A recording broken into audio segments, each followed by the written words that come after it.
اچھا، ایک دفعہ نا ایک صحابی رسول صلی اللہ علیہ وآلہ وسلم تہجد کی نماز پڑھ رہے تھے۔ اس کی نماز تہجد کی نماز، اب تہجد کی نماز پڑھ رہے ہیں، اللہ اکبر، اور اس میں کہہ رہے ہیں کہ اے اللہ سے باتیں کر کہ اے اللہ، آپ کے نبی صلی اللہ علیہ وآلہ وسلم نے فرمایا ہے، اور ایمفیسس کرتے ہیں اس چیز کے اوپر بہت کہ صدقہ دیا کرو۔ تو اے اللہ، مفہوم میں بتا رہا ہوں، اے اللہ میرے پاس تو مال خرچنے کو کوئی نہیں، تو میں آپ کو کیا دوں؟ میں دینا چاہتا ہوں، میرے پاس ہے نہیں دینے کو، تو یا اللہ آپ گواہ رہنا، میں نے اپنی عزت کا صدقہ کیا۔ اللہ اکبر، آپ سوچ سکتے ہیں، یہ بھی ایک سوچ تھی جو ان کو خود سے آئی، جو اللہ نے ان کے دل میں ڈالی، کہ جب وہ اللہ سے مانگ رہے ہیں، یعنی طلب اور تڑپ آپ دیکھیں اتنی زیادہ تھی to give in the path of Allah subhanahu wa ta'ala. Why? Because my Prophet sallallahu alaihi wasallam has instructed me to do so, instructed all of us to do so. تو جن کے پاس تھا انہوں نے مال دے دیا، لیکن یہ صحابی جو تھے ان کے پاس مال خرچنے کو نہیں تھا۔ جس طرح آج ہم لوگ کہتے ہیں نا پیسے نہیں ہیں، پیسے ہوں گے تو دیں گے، تو اگر پیسے نہیں ہیں اور طلب ہوگی نا تو کچھ نہ کچھ سوچ آئے گی کہ اگر پیسے نہیں دے سکتے تو کیا کر سکتے ہیں فار the sake of اللہ سبحانہ تعالیٰ۔ اگر مال نہیں خرچ سک رہا اللہ کی راہ میں تو بس بیٹھا ہوا مال کا انتظار کرتا رہوں یا کرتی رہوں، یا there is something else that I have and I can give in the path of Allah subhanahu wa ta'ala, something that I can present to Allah subhanahu wa ta'ala. سوچیں گے تو پتہ چلے گا، طلب ہوگی تو وہ سوچ آئے گی، اگر طلب نہیں ہوگی تو وہ سوچ بھی نہیں آئے گی، ٹھیک ہے؟ تو انہوں نے کیا کیا، انہوں نے کہا کہ یا اللہ میں آپ گواہ رہے نا، میں نے اپنی عزت کا صدقہ کیا۔ اللہ اکبر، عزت کا صدقہ کا کیا مطلب ہے؟ عزت کا صدقہ کا مطلب ہے کہ اگر کوئی بھی ایسا ہے انسان جس نے کبھی میرا دل دکھایا، کسی نے دل آزاری کی، تو میں اس کو معاف کرتا ہوں، یہی میرا صدقہ ہے جو میں آپ کو پریزنٹ کر رہا ہوں۔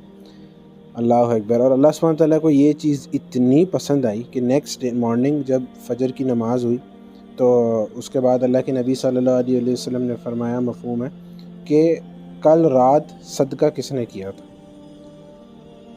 سارے صحابی بیٹھے رہے، انہوں نے کہا جس نے صدقہ کیا تھا وہ صحابی کھڑے ہو جائے، تو سارے صحابی بیٹھے ہوئے تھے۔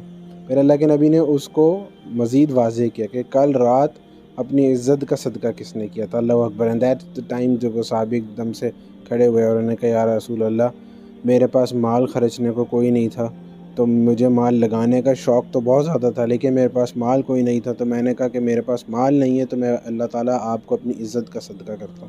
اللہ کے نبی اتنا خوش ہوئے اور مسکرائے اور فرمانے لگے، مفہوم کہ اللہ نے آپ کے صدقے کو پسند کیا اور قبول کیا۔ اللہ اکبر کبیر، آپ سوچیں، اللہ اکبر، دس از another form of صدقہ۔ یہ نہیں کہا کہ نہیں ہے جب آئے گا، لیکن ہی presented his عزت to اللہ سبحانہ تعالیٰ کہ میں اپنی عزت کا صدقہ کرتا ہوں۔ تو یہ سوچ کب آئے گی؟ جب طلب ہوگی، اور طلب ہوگی تو پھر ہماری thinking, the way of thinking جو ہے وہ چینج ہوگا۔ we'll know کہ ہمیں کس طرح سوچنا چاہیے، ہمیں اپنی کس طرح سوچ کو ڈیولپ کرنا چاہیے، ہمارے اللہ، ہمارے نبی صلی اللہ علیہ وسلم ہم سے چاہتے کیا ہیں، ہم سے مانگ کیا رہے ہیں، تب ہمارے اندر یہ سوچ آئے گی۔ تو اللہ کی راہ میں ہمیں خرچنا چاہیے، اور جتنا زیادہ خرچیں گے اللہ سبحانہ تعالیٰ اتنا ریٹرن اسی حساب سے کریں گے، جتنی نیت پکی ہوگی اتنا زیادہ ریٹرن ہمیں آئے گا۔ تو اللہ تعالیٰ مقدار نہیں دیکھتا، یاد رکھیے گا، اللہ مقدار نہیں دیکھتے، اللہ کیفیت دیکھتے۔ تو میں آپ سب سے گزارش کروں گا کہ جس کے دل میں اگر کسی کے لیے بھی کوئی نفرت ہے، کوئی غصہ ہے، کوئی بغض ہے، کوئی بھی چیز ایسی ہے، یا کوئی ایسا ہے جو کسی کی معافی کا ویٹ کر کے ناراض ہوا ہے، خفا ہوا ہے، تو میں آپ سے یہ کہوں گا اللہ کی خاطر اس کو معاف کر دیں، اور اللہ سے کہہ دیں کہ یا اللہ میں نے اپنی عزت کا صدقہ کیا، میں بڑا گناہ گار ہوں، ہم سب گناہ گار ہیں، ہم سب کو اللہ کی معافی کی ضرورت ہے۔ اور and remember the same thing, the same آیا جو ہم نے لاسٹ ٹائم ٹچ کی تھی، جس کا ذکر کیا تھا کہ اللہ سبحانہ تعالیٰ نے فرمایا قرآن میں، مفہوم ہے کہ میری رحمت چاہتے ہو تو میری مخلوق کے ساتھ رحمت کا معاملہ کرو۔ ان مخلوق میں ٹاپ کون ہے؟ ہیومنز۔ تو human being an human being, اگر ہم ایک اور شخص کو معاف کر دیں گے کہ یا اللہ اس نے میرے ساتھ یہ کیا، تو یا اللہ میں اس کو پھر بھی معاف کرتا ہوں، اس انٹینشن کے ساتھ کہ یا اللہ، یا رب کریم، آپ رحمان الرحیم ہیں، آپ ارحم الراحمین ہیں، and I believe in your رحمہ، کہ اگر میں اس شخص کو معاف کر دوں گا آپ مجھے معاف کر دیں گے۔ وائی؟ بیکاز اللہ سبحانہ تعالیٰ یو ہیو پرامسڈ می کہ if you want my mercy show mercy and be mercy towards my creation. تو اللہ تعالیٰ میں آپ کی رحمت کی امید اور طلبگار ہوں اور میں آپ کے اس بندے یا بندی کو معاف کرتا ہوں. اور اگر کوئی مجھ سے خفا ہے، مجھ سے ناراض ہے، تو پھر ہم یہ کہہ سکتے ہیں کہ یا اللہ اس کے دل میں بھی اسی طرح خیال ڈال دیجئے کہ وہ ہمیں معاف کر دے، کیونکہ میں معافی کا طلبگار ہوں.